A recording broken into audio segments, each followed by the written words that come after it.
ఇది మన చిన్న మల్బరీ అండి. లాస్ట్ ఇయర్ ఒక మొక్క పెట్టుకుంటే ఇక్కడ చిన్న కొమ్మ పెట్టుకుంటే వచ్చింది.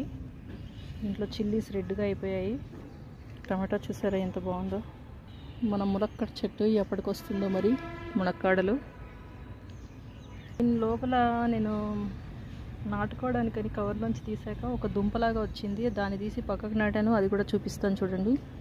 అలాగే ఇది మన light pink dark pink rose అన్నమాట, మాడిపోయింది. ఇది కూడా నార్మల్ సైజే వస్తుంది మల్బరీ. దీంట్లో వచ్చే కొమ్మ విరిసి అక్కడ పెట్టాను అనమాట. నేను ఇంట్లో సీడ్స్తో వేసుకున్నాను. మస్క్ మిలను